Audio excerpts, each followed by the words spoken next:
Guys, welcome back to my channel vlog with Piu. তো আমি প্রথমবার দিদি শাড়ি পরেছি তা না, প্রথমবার আমি স্লিভলেস ব্লাউজ পরেছি, যেটা পরে আমি একটু আনকমফোর্টেবল। বস এখানটা বস। আমি তোকে কোন সময় বসতে দেখিনি। এটা আমার প্রথমবার। তার কারণ হচ্ছে কি, আমার যত শাড়ি আছে, যত চুড়িদার আছে, আমি সব কটা পরে ফটো তুলে নিয়েছি ফেসবুকে, তাই জানো? ফেসবুকে আমাদের ফটো পোস্ট করতে হয়, আর পোজ আমি জানি না, ক্লিয়ারলি আমি বলছি। আর একই শাড়ি পরে একই জিনিস পরে যতবার করছি, ফটোগুলো একই লাগে, যেটা যতবারই তুলি না কেন। তো আমি বললাম তাহলে আমি আজকে দিদির বাড়িতে গিয়ে দিদির শাড়ি পরবো। তো এই শাড়িটা পরেছি দিদির, অর্গানজা শাড়ি বলে। এই শাড়িগুলোতে আমি এমনিই কমফোর্টেবল থাকি না, আর তার মধ্যে পরেছি স্লিভলেস ব্লাউজ। ও তো আরোই নয়, তাও পরেছি।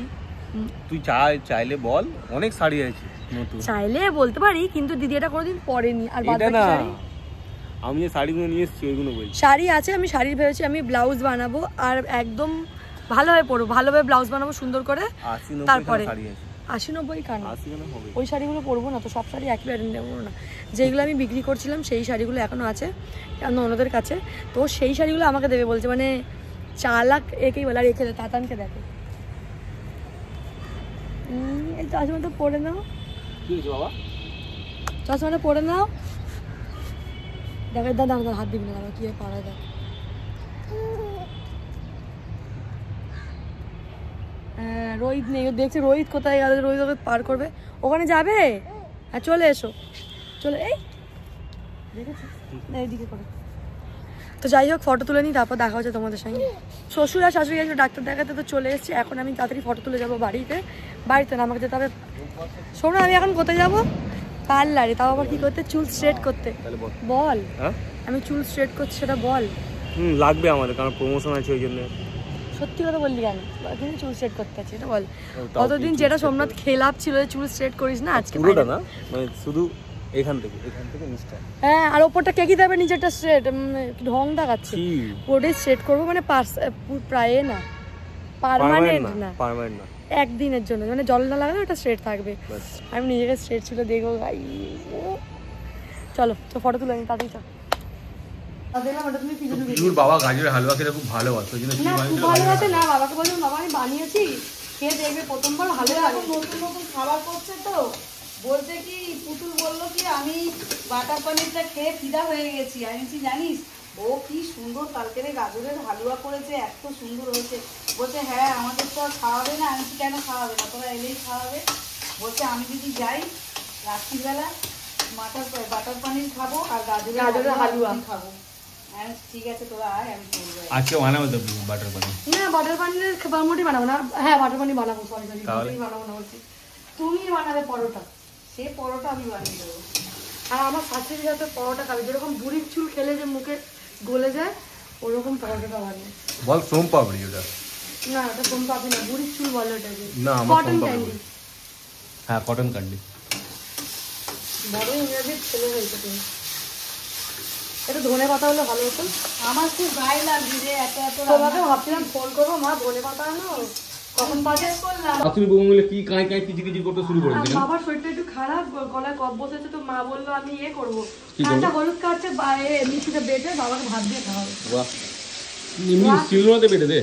না শিলনোড়া আছে, বল দিদার কাছ থেকে নিয়ে আসছি পাশে বাড়ি। না নিয়ে আসতে হবে না, মিক্সিতে একটু ঘুরিয়ে দিলেই হয়ে যাবে। কেন? আমার হাত ইয়েলো হয়ে যাবে। ওর হাত হলুদ হয়ে যাবে, এটা তোরা সবাই খেতে পারিস। না মা, আমি একদমই খেতে পারি। বাটা দিয়ে গরম ভাত খেলে কত ভালো জানিস? দাদু খাওয়াতো সরষের তেল দিয়ে। তুমি খাও, দেখ আমি চাই সবার আগে।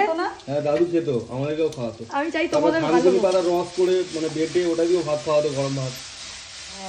আর এরা এইসব মেয়ে এখন এইসব খাবে? এখন এইসব খাবে না। হ্যাঁ, এইগুলো খাবে, যেমন তেল ঝাল এইসব সব মশলা টসলা দিয়ে। এইটা আমার বাবা শ্বশুরের জন্য। বাবা শ্বশুর এই যে কোথায় গেল? বাবা চলে গেছে। তো বাবা এখন বাবার জন্য বানিয়েছি আমি বেগুন ভর্তা, ফুলকপি আলু দিয়ে মাছের ঝোল ভর্তা। আর মা হচ্ছে কি কাঁচা হলুদ বাটা, যেহেতু বাবার খুব ঠান্ডা লেগেছে, মা বললো গরম ভাতে সর্ষের তেল দিয়ে খেলে আদা বাটা নাকি হলুদ বাটাটা ভালো, ওই জন্য বাবার জন্য বানানো হচ্ছে। এখানে শাশুড়ি বউ আমি এখন কি করছে বুঝতে পারছি না। একজন খুন্তি নাড়াচ্ছে, একজন ডাব্বা নিয়ে নাড়াচ্ছে। কি করছে দাদা? গান করছে। সবাই খাবে তো পরোটা। আমি খেলে দুটো খাবো। তোরা ওরকম বলিস দুটো খাবো, তোমরা তো মিছি মিছি বলে রাইস যে দুটো খাবো, এটা কেন? সত্যি কথা নয়। আমি অনেক খাই। এই দেখ আমি যে এটা করলাম, এটা আমি কি করবো, এটা ঠান্ডা করতে হবে, তার জন্য এই হচ্ছে না লজিক। এটাকে ঢালবো আমি এখন প্লেটে। তুই এ লাগা জ্বালাসনি কেন, ওটাকে কি বলে? প্লাস। হ্যাঁ ভুলে গেছি আমরা, তোর মতো বুদ্ধি নেই সবাই।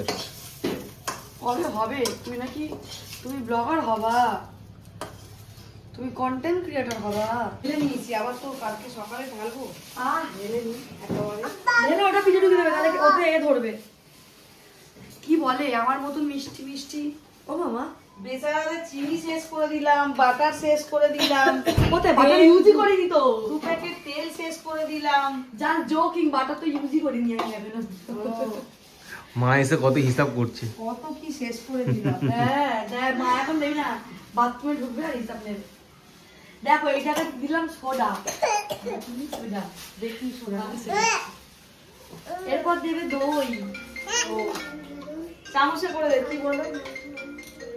হ্যাঁ ম্যাগি না, আজকে ভালো জিনিস। ম্যাগি না, আজকে তুই খাস তো?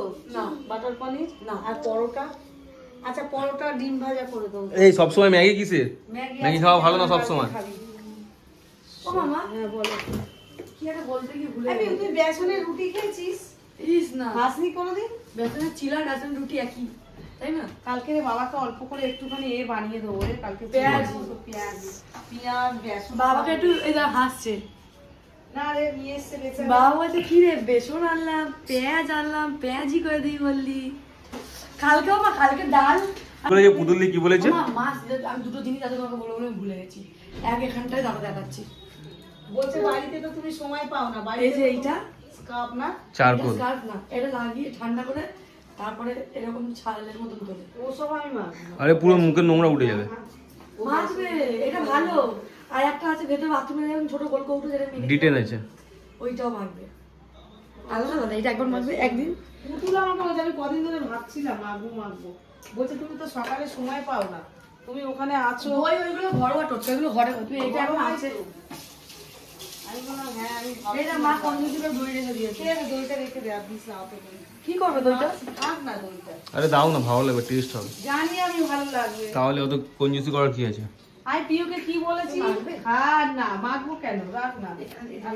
ঠিক আছে থাক। কি বলেছে ঠাম্মা, কি বলেছে? খাওয়ার না। মা বলেছে রেখে মনে খেতে, ওই জন্য যখন আমার ননদ আমি ভালো ভালো রান্না করে দিলাম, বলি মা বলেছে রেখে মনে খেতে, তো একা খাবে। মা কিছু বলবে? কালো জিরে আছে, এইটাই মা এখন বলবো। কালো জিরে চাইছে। জোয়ান বা কালো জিরে কিছু আছে? কালো জিরে আছে, দে তো। এখন কেউ দেয়? এখন কেউ দেয়? মাখার সময় দিবি না তো খাওয়ার সময় দিবি? দই দেওয়ার পরে যখন নুন চিনি দেয় তখনই দেয়। দে তুই, সব মেখে হয়ে যাবে একেবারে, ব্যাস। এখানে যদি একটু রসুন কুচিয়ে দিতাম আর ধনে পাতা কুচিয়ে দিতাম। তাহলে ছাতু দিয়ে লিট্টি বানিয়ে দিস। না তো কালকেই খেলাম। গার্লিক নান হয়ে যেত রে। গার্লিক না, তাই বল আমি ততক্ষণ আমার এটা ঠান্ডা হোক, আমি বাবুকে গিয়ে একটু খাবি ঘুম পাড়ি মেখে রাখতে হবে। কোনটা?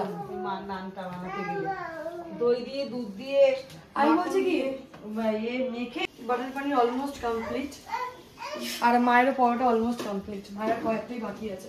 আমারও খিদে পেয়ে গেছে, খেতে দিলে আমি ঘুমিয়ে পড়বো খেয়ে দে। তখন থেকে 800 বার বলছে আমি খেতে দিলে ঘুমিয়ে পড়বো, খেতে দিলে ফুচকা খেতে গিয়ে বলছে আমি খেয়ে ঘুমিয়ে পড়বো। যে বলছে আমি বাটার পানির করবো, তখন বলছি তাহলে আমি কম ফুচকা খাবো। আর যখন ময়দা মাখছি তখন বললো আমি দুটো খাবো। এখন আবার বলছে আমাকে খেতে দে, আমার খিদে পেয়েছে। ঠিক আছে, দুটো তিনটেই খাবো, কি আছে? না রে খা রে, দুটো থেকে আবার 3টে হয়ে গেল। খা খা খা। আমি পড়েছি অনেকটা, আজকে খেয়েও কালকে খাবো। কালকে মা জল খাবারের পয়সা বাঁচাচ্ছে আর কত বাঁচাচ্ছে আমাদের। না গো মা, কালকে তোমাকে ডিম টোস্ট খাওয়াবো। হ্যাঁ রে, তো খাবো রে সোনা। একে আমার প্রেশার হাই, আর তোর বাড়ি এসে এরকম খেয়ে খেয়ে আরো প্রেশার হাই হয়ে যাবে। কালকে বাবাকে আমি টাংড়ি জুস খাওয়াবো, টাংড়ি। খাওয়া দাওয়ার পরে উপরে এসেছিলাম কন্টেন্ট শুট করার জন্য, তো হয়েছে কটা হলো সময় তো 4টে। তো এখন গেল সোমনাথ মামাকে পড়তে দিতে, আর মাকে আমি ডেকে নিয়ে এসেছিলাম। আমি ঘুমাবো না, মানে কাউকে ঘুমাতে দেবো না, শুধু বাবার শরীর খারাপ বলে মামা এখন ঘুমাচ্ছে। মা আমার শ্বশুরের টুপি গায়ে চাদর নিয়ে বসে আছে। সোমনাথ এক্ষুনি ওইটা দিয়ে পড়ছিল ওর মধ্যে বসে। আর এই জামা প্যান্টগুলো কাঁচা হয়ে গেছে, তুলে দিয়েছি। পরে গেছি এটা। হ্যাঁ পরে গেছি আমি এটা নিয়ে। মামা বলছিল সোমনাথ পড়তে পড়তে বাজলো, এও পড়তে যাচ্ছিল, দৌড়ে নিয়েছিল। ওরা মেন কথা চাকাটা এমন জায়গায় দেবো না ব্যালেন্স করতে পারে না চারকোণ, মাঝখানেই বসতে হয়। তো যাই হোক, আজকে খুব ভালো খাওয়া দাওয়া হলো, তাই না? রাত্রিবেলা একটু হালকা হবে। ব্লগটা এটা শেষ করছি এখানটা, দেখা হচ্ছে নেক্সট ব্লগে। যদি ভালো লাগে তো লাইক কমেন্ট সাবস্ক্রাইব করে দেবে। টাটা।